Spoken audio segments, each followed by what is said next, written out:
What's up, world? It's your boy AP, and I'm gonna give my in-depth game analysis for Game 3 of the NBA Finals, the Oklahoma City Thunder versus the Indiana Pacers.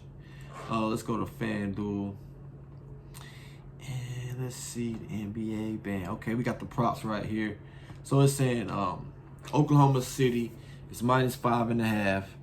The over and under is 228.5. For my game pick right here, I gotta say the Oklahoma City Thunder -5.5.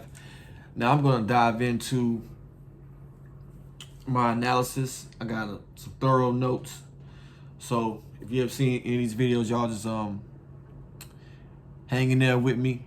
I'm gonna get through some data that I found out. I'm basically studying the play-by-play data for Game 1 and Game 2 to make some of this analysis. So before we get into the player props, and also this will correlate more to why I like the Oklahoma City Thunder to cover the -5.5 points. Even though it's going to be loud in Indiana, Indiana has a home court advantage. Those fans are going to be rowdy. They're going to be loud, and it's going to test the poise and the character of the Oklahoma City Thunder players in this game. But for the script that I'm seeing, the scenario that I'm seeing, is I like the Oklahoma City Thunder -5.5 for various reasons. But I want to break down some of the averages, specifically focusing on rebounds for Game 3. So right here, I got we'll start with Jalen Williams. I think he's gonna have a big rebounding game. He's averaging 6.9 rebounds in this series. He's averaging 1 offensive rebound. He has 1.8 contested events in the game. And long rebounds off of missed threes, he has 2.5. He's elite. That's elite for the wing. And his tendency to get back on defense is very low. So that's kind of also hinting to me that he's going to rebound the ball pretty well. So a pick that I like in this game is Jalen Williams. Let's see a rebound prop. Let's see player rebound. Jalen Williams over 6 rebounds. He's averaging 6.9 in this series.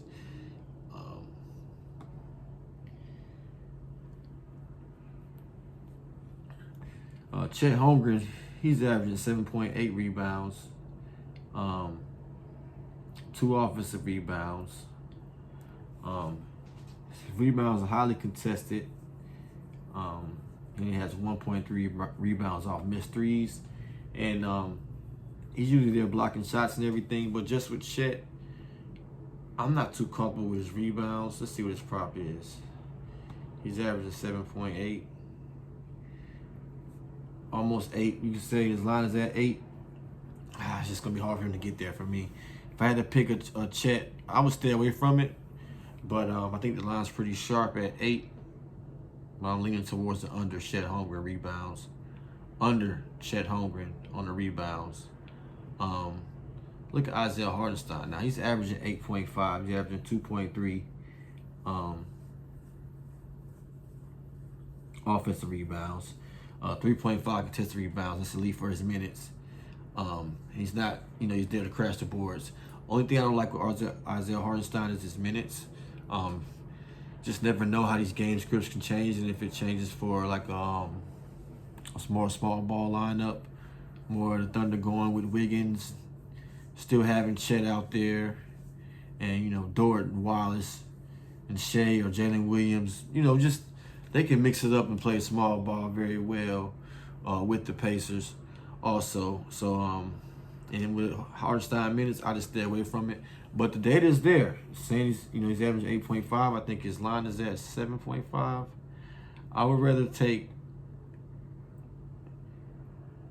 just off the raw data, what's Hartenstein? 7.5. And that's plus money. I would rather take plus 116. I would rather take Hartenstein for the 8 rebounds instead of Chet. We got SGA. SGA's averaging 5.8 rebounds, 0.8 offensive rebounds. He getting 2 rebounds off long missed threes.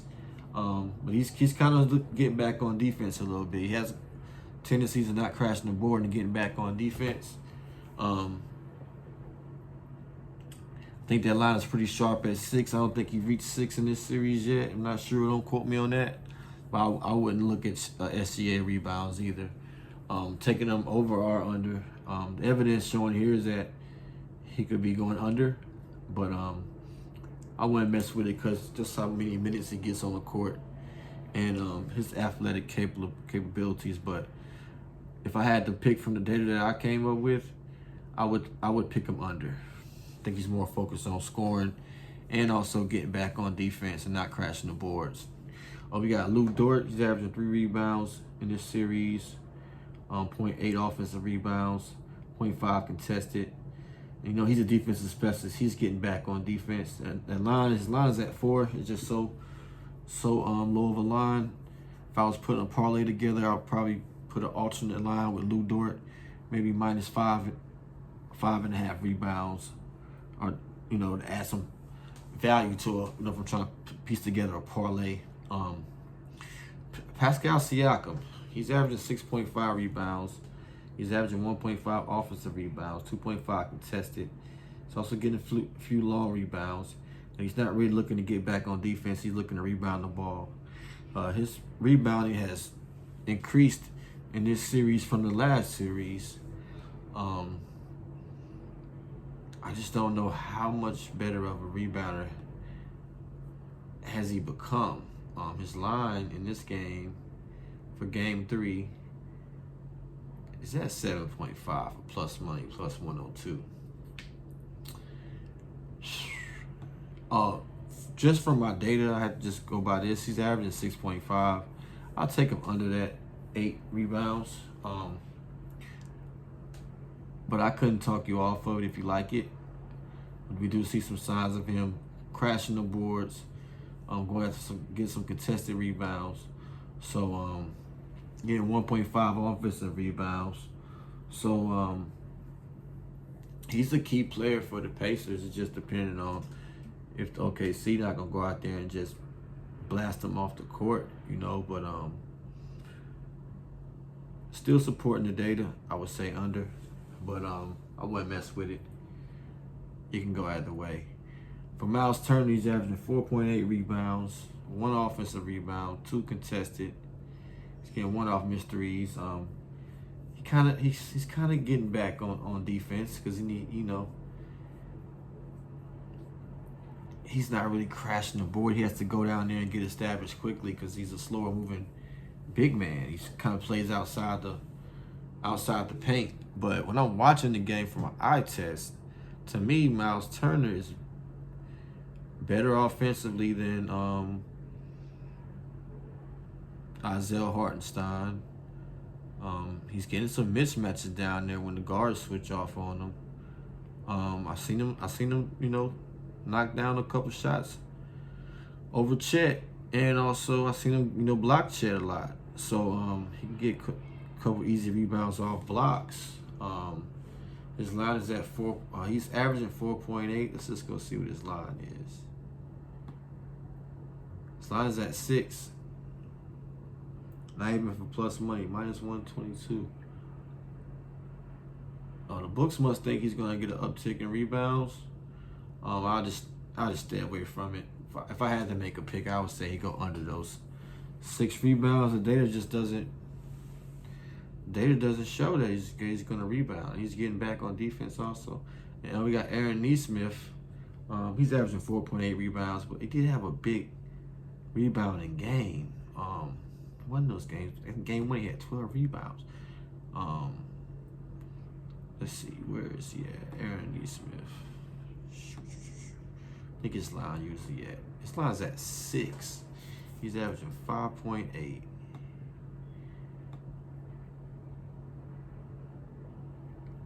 Let's see, my bad, y'all. I should have this pulled up, but I'm gonna look at this. I need to see this. NBA. I just want to see. Bam. I gotta see. Who was I talking about? Neesmith. I gotta see Neesmith game log, man. Roster. There's Neesmith.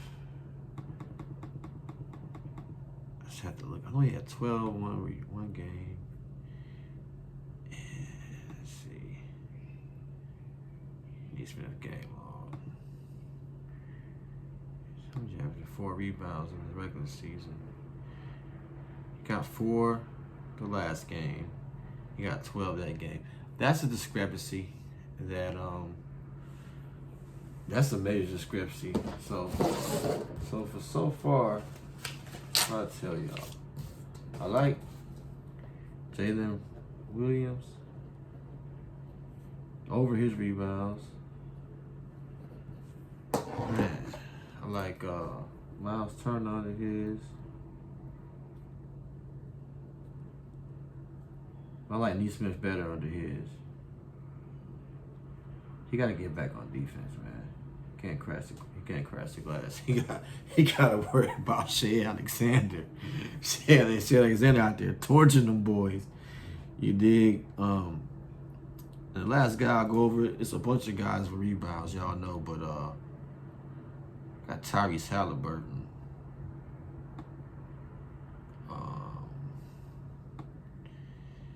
He's averaging 3.4 rebounds, 0.3 offensive rebounds.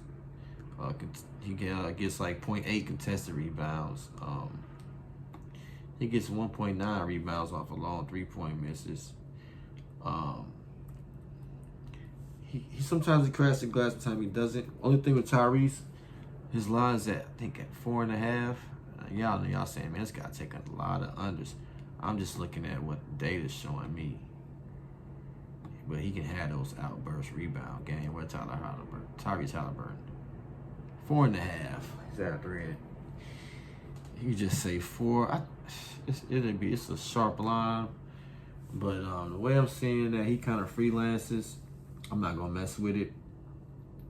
But if I had to make a pick, my data is definitely telling me to go under that.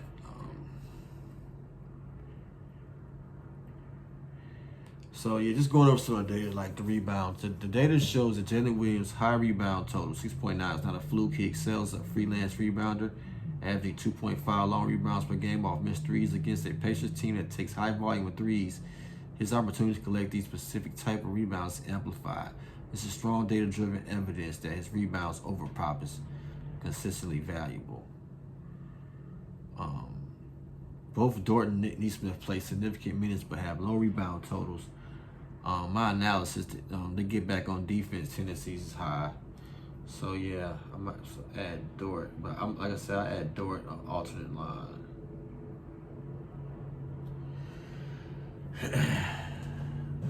It's high.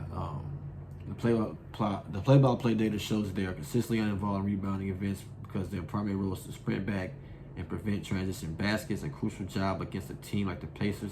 This is a powerful factual reason to be confident that rebounds go under. Quantifying the hustle, we got Hartenstein and Holmgren. Data shows that Hartenstein's elite rebounder for his limited minutes with a very high rate of contested rebounds in events, 3.5, and offensive rebounds, 2.3. This means he's on the floor, he's aggressively pursuing the ball. Holmgren is similar with high contested events and the highest offensive rebound rate for a starter. This gives us confidence in their ability to hit rebound props. That was my data from the data-driven facts from play-by-play analysis. But by watching it, I don't want to mess with Holmgren on the rebounds, and with Hartenstein minutes, I don't want to mess with his rebounds either. But if I had to take a pick, I would take Hartenstein over his. Let's go back up and, like I said, it's play-by-play data. I'm just going back up through my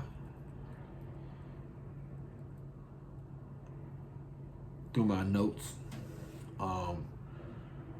Gonna look at this at scoring. This is my data that I accumulated from the play-by-play data from game 1 and game 2. Some scoring notes right here. So we're gonna look at some scoring props. So of course, SGA, man. He's averaging 38 minutes a game. His elite volume. He creates his own shots. He averages 4.1 uncontested shots. So that's a game. So that's letting me know right there, just off top, 8 points. He can create 8 points by himself. I'm talking about uncontested shots. So these are layups, dunks, you know. He is getting his shot blocked like 125 times a game. But one thing I like to look at in the play-by-play data is who's getting the most drive and kick assists. And that's letting me know right there that they have the ability to get around the player. Sometimes they can pull up, and it also can correlate to a player getting over his assists. But you know, Shai is getting 2.9 drive and a kick assist. So I'm liking his Shai points and his rebounds. I'm sorry, not rebounds, assists in this game. Also, I like to see who's averaging steals. And that gives me an idea of who can get transition assists and points. And he's averaging 2 steals a game. He's averaging 0.5 blocks a game. Jalen Williams, he's averaging 35 minutes a game. He's a high volume secondary option. He's getting 3.7 uncontested shots a game. He's getting a shot block like once a game. He's getting 1.9 drive and kick assists. And he's averaging 1 steal. Now, you notice how he's a tier. It seems like his productivity slightly a tier under Shai Alexander. And I think that's because Shai's getting a lot more usage. And if you're looking at a basketball game as an equation, this NBA basketball game is 48 minutes. So it's so much that can happen within those 48 minutes.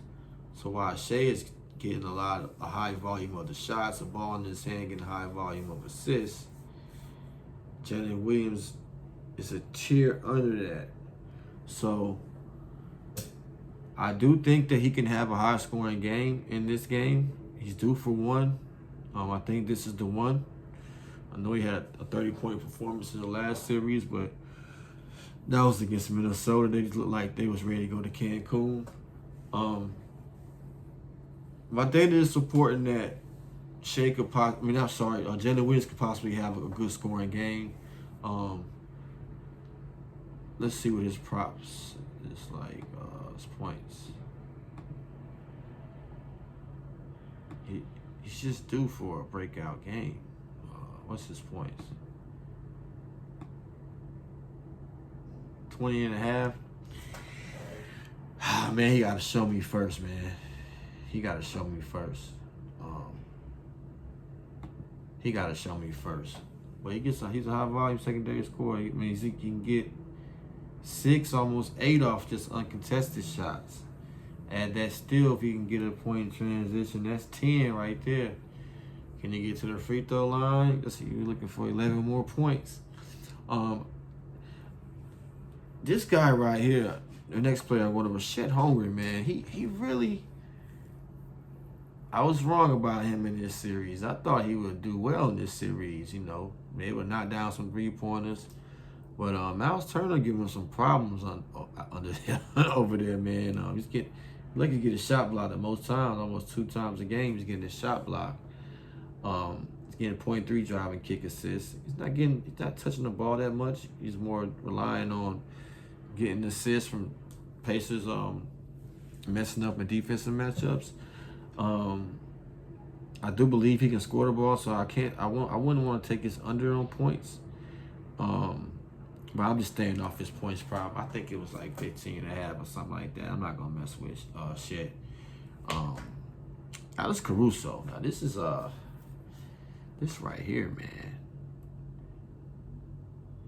I'm interested in his stats. It's just the minutes for him also. 21 minutes a game he's getting. He's a 3-and-D connector. He's getting like 1.5 uncontested shots. He's not getting a shot blocked. He hasn't got a shot blocked at all. He's getting 0.9 drive and a kick assist. He's averaging 1.5 steals.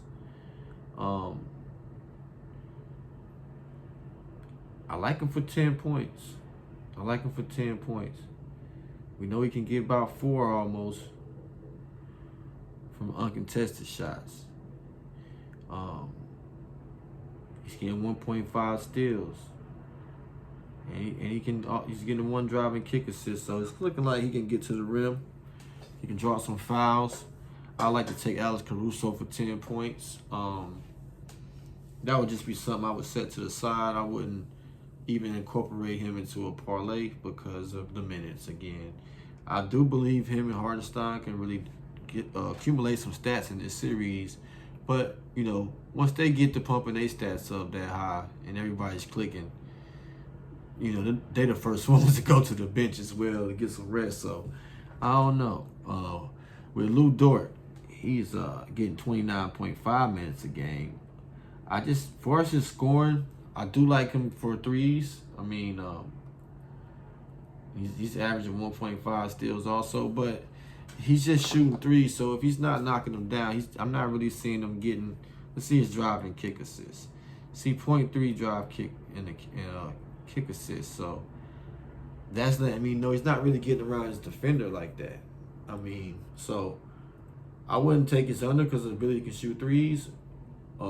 But I don't want to mess with Dort either. Let's go to Aaron Wiggins now. He's only getting 12 minutes a game in this series averaging, but he's an efficient scorer. And if he comes off that bench, I wouldn't mind him for 10 points for plus money. Just 12 minutes is just risky, but I think that he's the type of player that fits well playing against the Pacers. Because they need, what the Oklahoma City needs off the bench is scoring. And I think if I just look at all of their players that come off the bench, besides Caruso, because Wallace is more there like a defender. Hartenstein is really coming in to rebound. He's not getting that many shots up. Aaron Wiggins is the one, and you know Isaiah Joe come out there clicking also. But I think Wiggins has a broader skill set than Isaiah Joe, because Wiggins has that defensive component also, to where he can switch off on all perimeter players. So I think Wiggins will get an increase in minutes, because that formula seems to work. Sometimes road players don't do well on the road. They might go to more heavier dose of Caruso, but I've seen some games in the season also where they let Wiggins go, and Wiggins can score, man. I like Wiggins for 10. I won't go over Wallace. Let's just look at a couple of Pacer players. Halliburton. I mean, he's more out there. Seems like trying to be a playmaker, but they've been limiting that. He's getting 3.5 uncontested shots. That's let me know he's getting to the rim. Driving kick assist. Halliburton's getting 2.8. I mean, he's right there with Shea. So that's letting me know that he can get around his defenders. But OKC is bringing so many bodies at him. I have to fall back and get another eye test with Tyrese Halliburton.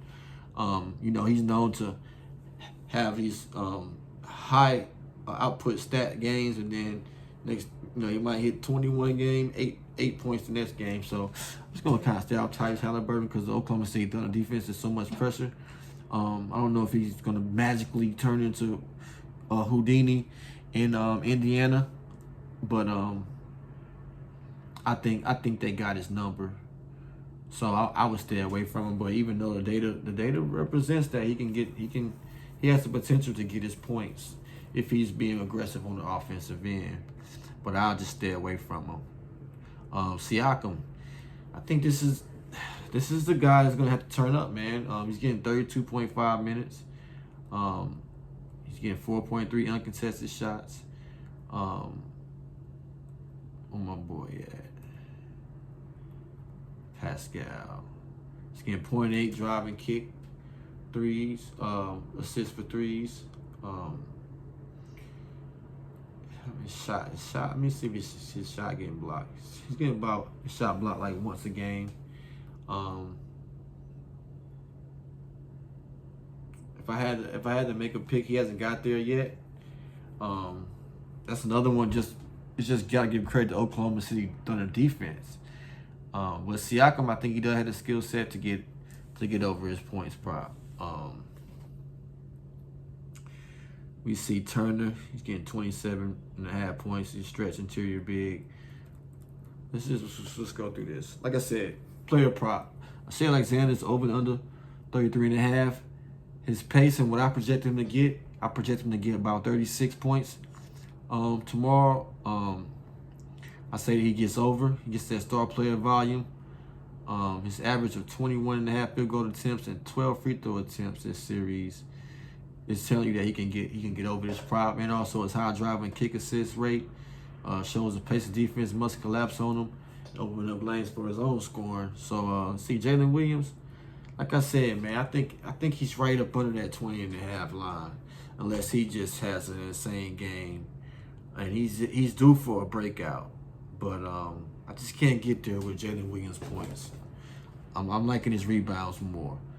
Same thing with Chet Holmgren. Pascal Siakam, I just don't see him getting there with 19 either. But I can't bet against him in this type of game right here. But OKC Thunder got defense, man, and with my model, it projected him to get like 17 points. His prop is at 20. Let's go under.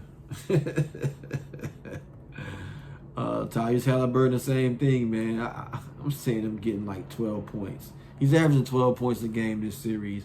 His line's at 17.5. I would definitely take him on the under, man. You just never know with that guy. But like I'm saying, like the role players, out of all other role players I like, you got Dort for 8, Hartenstein for 8, Wiggins for 6. I like the Wiggins for 6. Less points, you get less minutes, but he has a good all around game to me. I think you'll get more minutes if Dort's not knocking down shots. Like I said, I like the rebound. Probably Jalen Williams. I like Chet Holmgren under his rebounds, man. Tyrese Halliburton assists. I think it's another good look to take him under his assists. The Oklahoma City Thunder just shut them down, man. I would never take Chet Holmgren assists. So the most exploitable lines that I found for Game 3 is Jalen Williams over the 5.5 rebounds. Tyrese Halliburton under the 7.5 assists. And I'm thinking Chet Holmgren under his PRA. That's probably a good look to go with him just under his PRA.